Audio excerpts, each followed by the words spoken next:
Paris, a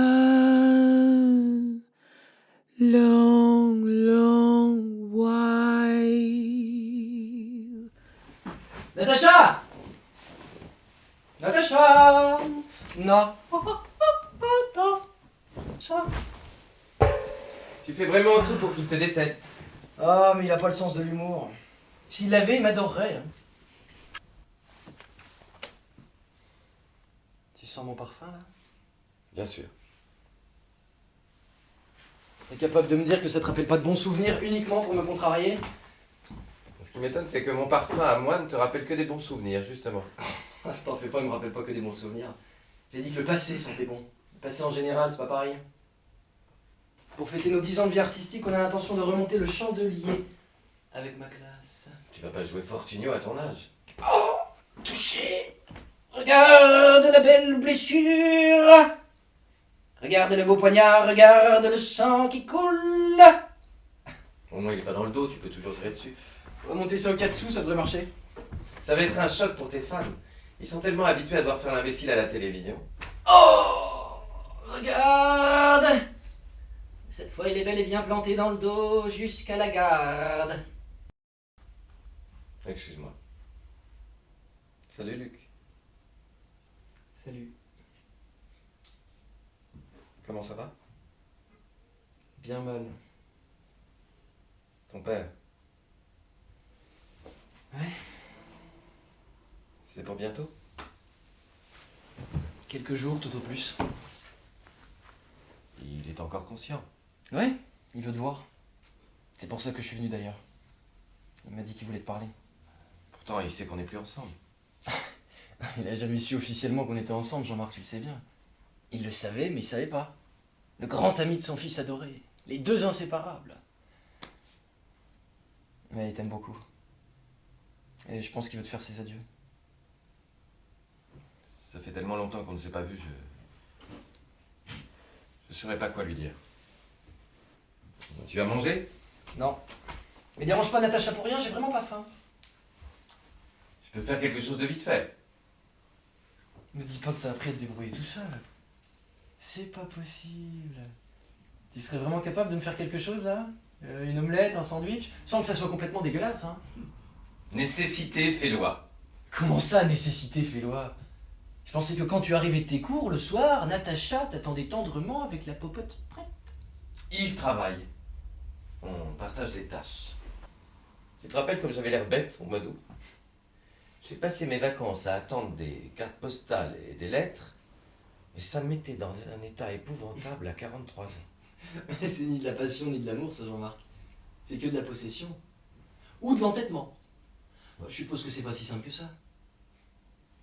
J'ai rencontré 2 ou 3 types qui m'ont complètement déprimé. Pas de conversation avant, pas de conversation après, que des borborigmes et des cris de goret qu'on égorge pendant. J'arrive pas à trouver ça excitant. Quand arrive le matin, si le type a daigné passer la nuit chez toi, tu le jettes comme un vieux Kleenex usé. Et sitôt qu'il a passé le pas de la porte, tu te rappelles même plus de son visage. Même que tu te souviens plus de la belle veine qu'il avait sur la queue que de sa tête. J'avance comme un fleuve et je dégorge mes déchets dans l'océan. Et si un oiseau qui passe par hasard au-dessus de mon estuaire, il va voir la tâche que je fais. Ma souillure. Un radeau de superbes corps qui m'ont servi une fois et que j'ai jeté avant même qu'ils sèchent.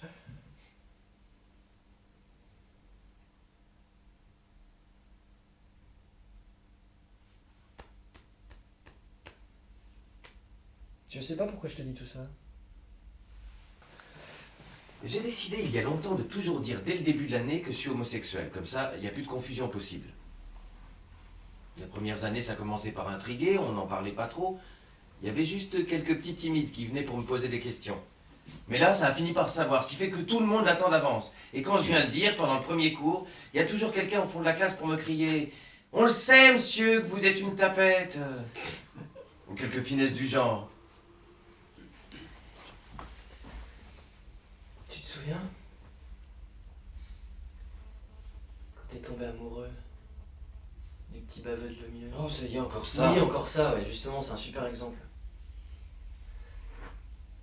T'as été amoureux de ce garçon-là pendant tout un semestre. Tu dormais plus, tu pleurais dans ton coin, moi je savais pas quoi faire parce que je me sentais abandonné. T'as jamais baisé avec. Mais tout le temps où tu l'as désiré, tu me trompais, Jean-Marc.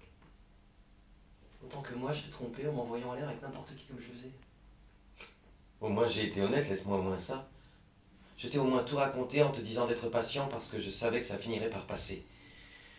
L'honnêteté s'arrête pas au moment où tu poses la main sur la cuisse de quelqu'un qui n'est pas ton amant. L'honnêteté s'arrête au moment où tu le lui caches. Je t'ai jamais rien caché, moi, Luc. Si je t'ai caché des choses, c'est parce que t'étais pas prêt à les entendre. Et que j'étais peut-être pas capable de les expliquer parce que je les comprenais pas. C'est difficile, tu sais, d'avouer que t'es en train de tomber de plus en plus dans ce que ton amant appelle une sexualité adolescente. En plissant le nez. Et en prenant des airs de vierge effarouchée. Ce que je faisais aurait scandalisé tes petits principes. Et que je te regarde jouer à la télévision ou au théâtre, je me dis qu'il y a une parcelle de moi qui passe à travers vous. C'est mon dernier espoir.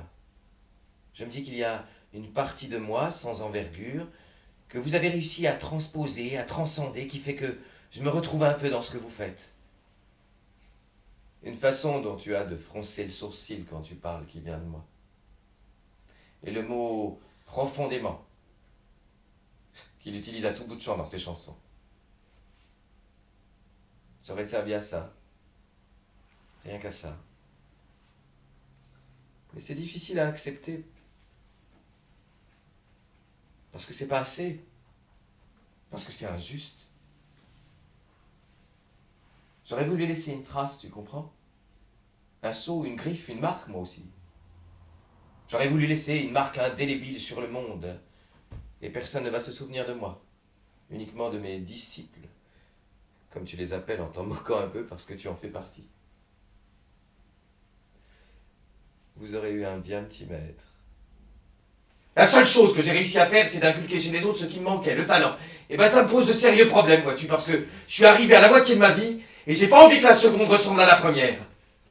Mais que veux-tu que je te dise au juste? Que c'est vrai que t'es médiocre? Je le pense pas. Je l'ai jamais pensé, je le penserai jamais. Parlons d'autre chose, Jean-Marc. On tourne autour de choses qui sont pas bonnes. Et si tu te mets dans la tête de me prouver ta médiocrité, j'ai bien peur que t'en sois capable. Même si je considère que c'est faux. Et je vais tout faire pour l'éviter.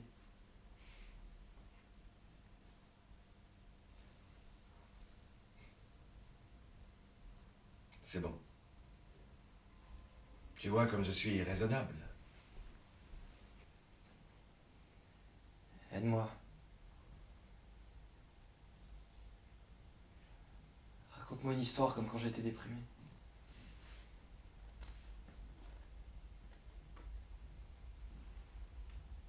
Je vois mon père une dernière fois. Quand il sera mort, j'oserais plus te demander.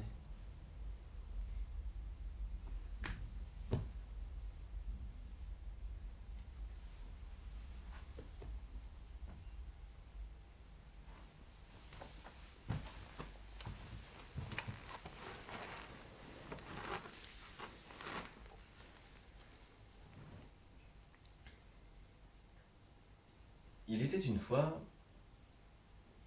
un petit garçon qui avait honte de son père parce que son père n'était pas allé à l'école longtemps et qu'il ne savait pas grand-chose. En plus de ça, le père du petit garçon parlait fort dans le tramway. Parce qu'il y avait encore des tramways dans ce temps-là. Et ça gênait beaucoup le petit garçon, qui rougissait, qui allait même jusqu'à faire semblant de ne pas connaître ce grand homme-là qui parlait fort à tout le monde en faisant des grands gestes. Et qui sifflait quand il n'avait plus rien à dire. Tu comprends? Les premières années qu'il allait à l'école, son père l'aidait à faire ses devoirs tous les soirs. Et le petit garçon était bien content. Mais au bout de quelques années, le père l'avait pris à part et il lui avait dit « C'est ici que je me suis arrêté. Je ne peux plus continuer avec toi. Il va falloir que tu y ailles tout seul. » Et le petit garçon avait eu honte. Mais le père s'en était aperçu. Et un beau samedi matin, il avait pris le petit garçon par la main, il l'avait amené au nouveau supermarché tout neuf, et là, il l'avait planté devant la rangée de soupe Campbell. Et il lui avait dit, « Regarde bien ça, mon gars. Tu vois toutes les boîtes de soupe Campbell. Tu vois le rouge sur les étiquettes. C'est tout pareil. Il n'y a pas deux boîtes qui ont un rouge différent. Tu comprends, ce serait pas beau et les gens verraient qu'elles n'ont pas été faites en même temps. Eh bien, c'est moi qui les imprime. Dans chaque grande ville, il y a un pressier dans une imprimerie qui a le secret du rouge Campbell. Eh bien, ici, c'est ton père. À partir de ce moment-là, le père avait grandi dans la tête du petit garçon. Il était devenu l'homme le plus important du monde. Et même parfois, le petit garçon prenait un groupe de ses amis, il les alignait devant les rangées de soupe, et il leur disait « Regardez ça, c'est mon père qui a fait ça. Mon père a inventé le rouge. » L'histoire ne dit pas ce qu'ils sont devenus. L'histoire s'arrête quand le petit garçon était encore un petit garçon et que le père était un géant. They have little to offer, but the songs they sing, and a plentiful waste of time of day, a plentiful waste of time.